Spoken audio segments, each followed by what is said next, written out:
Now, the post-mortem report of Ajith Kumar, the guard who died in police custody, reveals that there were 50 external injuries on his body. Such a large number of injuries were commonly caused by extreme violence, often seen in custodial torture or illegal interrogations. The post-mortem also revealed that there are 12 abrasion injuries, superficial injuries such as scrapes, scratches or friction marks on the skin. Now, the presence of abrasions in multiple locations suggests that the body may have been dragged or that the individual struggled while being restrained. There were several bruises also on the body. These injuries indicate nerve compression and blunt muscle trauma at the site of the impact. Internal pattern of the bruises shows multiple impacts beneath the surface. This suggests that repeated blows to the same area, indicating systematic and targeted assault, which is a hallmark of torture. The injuries appear from various angles, implying that they have been inflicted using different tools such as iron rods, plastic pipes or rubber weapons. Now, this raises the possibility that the victim was restrained while being assaulted by the multiple individuals from different directions. There is also a piercing injury in the center of the abdomen. The injury was likely caused by inserting a rod or object into the abdomen. There is a strong possibility that it penetrated the internal organs such as the intestines. This type of wound is potentially fatal. The post-mortem report also indicated a blow to the forehead and internal bleeding in the skull. This is a crucial observation in the post-mortem and could be a direct cause of death. The post-mortem also highlighted that the victim had cigarette burn marks, which also indicated torture. The post-mortem reports say that there is a strong evidence of severe custodial torture, unlawful interrogation, or a premeditated murder.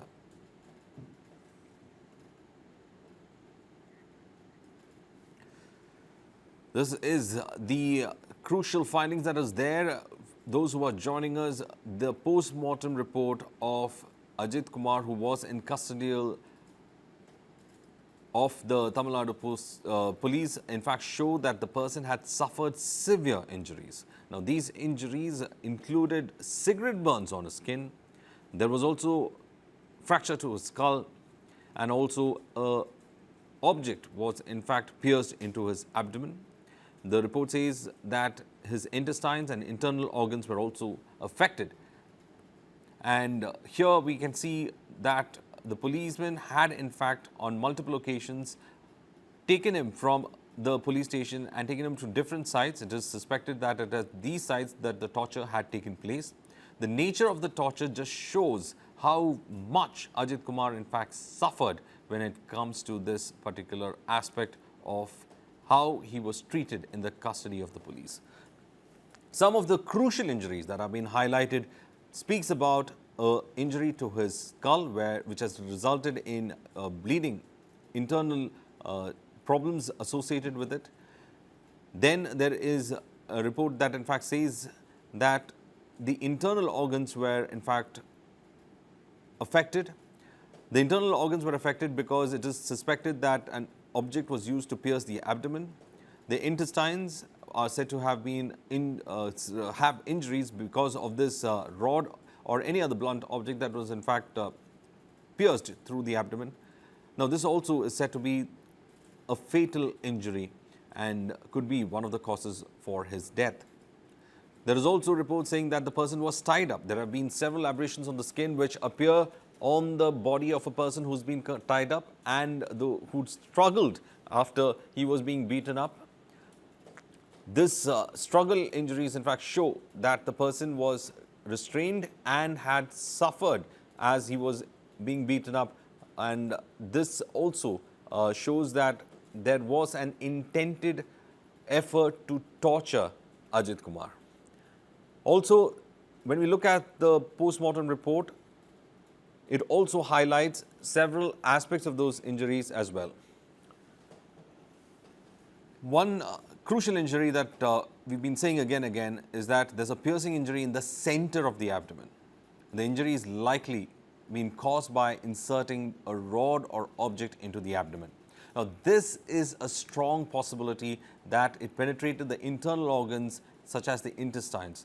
Now, this is the nature of torture this poor man had to undergo under the hands of these policemen.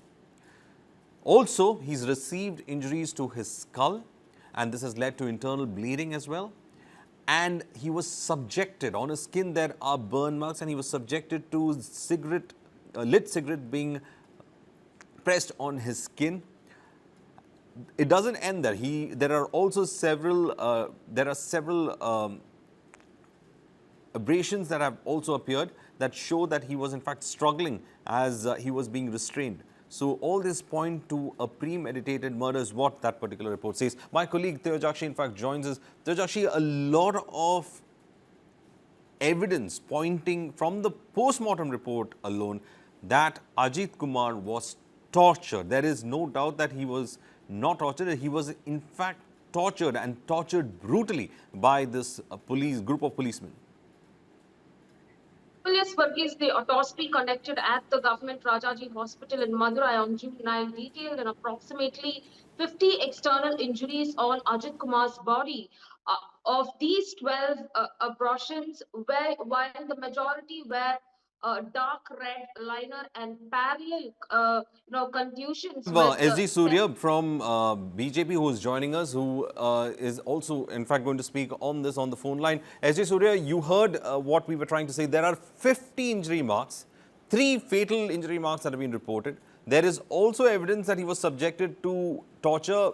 The policeman used lit cigarette to in fact place it on his skin and burn it. Several abrasions are also there. Signs that the person was in fact tied up and beaten. There are 2 very fatal injuries that are there. One, there is a pierce mark in his abdomen, and then there's a skull injury as well. How do you in fact see the nature of the torture in fact reveals that the police brutality was beyond what even we can call as a 3rd degree torture. It is much beyond than that, and in fact it goes even against international conventions. Absolutely, the autopsy report is very shocking, and even the worst of the criminals will not dare to, make such brutal torture. The first point is, why were the police forced to do it? Who is behind this? There are reports that there was a senior IAS officer who pressurized the DSP, who in turn pressurized the local police to do this torture. So the problem lies not only with the police, but somewhere above that. That is being hidden from the public view for different reasons that are unknown. So the truth will come out only when the CBI steps in, and why these policemen were made to do this torture even without proper FIR and arrest. So I think this will, give a lesson, or this will become a benchmark case throughout India when it comes to custodial torture. And it is welcome that this has been transferred to the CBI. Now the CBI will do its role. The second point is the way in which the state government has acted. First, the state government did not, get the intensity of the problem. Once the media blown it up and once it became viral, they stepped in and they were doing corrective measures. Because this is not the first case. This is the 25th custodial torture death in Tamil Nadu in the last 4 years. So what happens to the other 24 cases? Why did not it get in the attention that this case deserved? So other 24 deaths and custodial tortures, we are afraid what would be the nature of those 24 deaths. Were it even more brutal or at the same intensity or lesser intensity? Nobody knows. I think there should be a judicial commission set up to inquire all the 25 custodial torture deaths happened under DMK rule in the last 4 years. This is very shocking. The way in which he was murdered is very gruesome. I think not only the police officers who did it, but also people who were above him operating the police officers, they deserve the equal punishment that the policemen would be getting. But then how is it? We just seen transfer of top officials. We've only seen those policemen who were involved in, having to deal with Ajith Kumar. They are the ones who are actually within the ambit of the law and who are facing that kind of an action. The others have either been transferred, has been given a dressing down. That's it. So where did the instruction actually come from? Why is it that the person who had in fact given the instruction hiding in plain sight but is still not being referred to? Like I told you, this is an eyewash by the state government. The first problem being, there is one woman in question who is Nikita, who got into spat with Ajith Kumar, and from there the problem has happened. So where is this Nikita now? She's been hiding and the police is not able to trace her. with the case that is getting national attention. If the Tamil Nadu police is unable to track Nikita, that means there is some quid pro quo between Nikita and the ruling government. And there are reports emerging that in the last 15, 16 years, there have been several complaints against the same Nikita who made complaint against Ajith Kumar, amounting to, bribery, collection of money in favor of government jobs, torture of students. Apparently, she has been a lecturer in the college also. Even her own students have made several complaints against her, which went into the stage of FIR. So who is this Nikita? Whose backing she has got?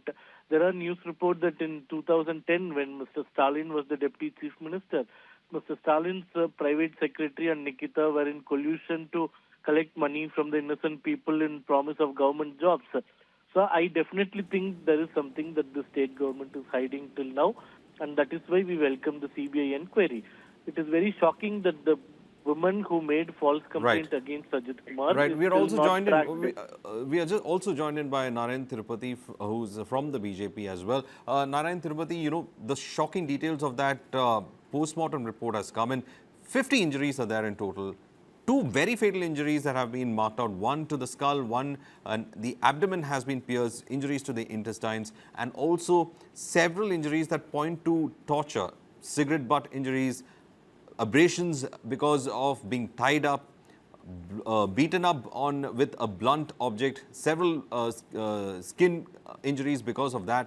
This all points to a mitigated form of torture that was carried out by the police. This goes even beyond some of the conventions that have been put. How is it that the police are allowed to be this inhuman?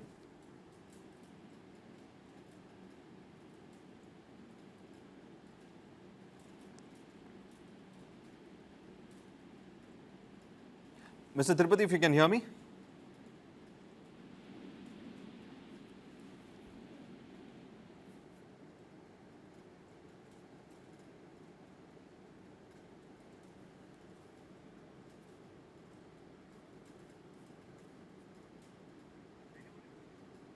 Well, in fact, we'll try to get Mr. Narayan Tirupati once we get that line cleared. But for those who are joining us, this is the story that we are, in fact, tracking. The post-mortem report that has come with regard to Ajith Kumar's case, especially it being considered something like the 25th custodial death within the last 4.5 years. Well, we are also having Teojakshi, our reporter, with us. Teojakshi, now what this shows the nature of the entire torture that is there. How far can we, in fact, see some kind of action, not just on those policemen who were handling it? They did not act independently. They were given instructions. Who gave those instructions? Now, Varghese, it's a big question mark, exactly who gave this instruction to, assault Ajith Kumar and brutally, put him to death. So look, this is a big question mark where it is coming where, see, when we go back and see on June 25th, this incident has happened where he was picked up along with 5 others, which is including his brother Naveen Kumar, to the police station in Tirupuvanam in Shivagangai district, where he had, he was taken for in interrogation. But right after the interrogation, the police brought them back and dropped them from the spot where they picked up.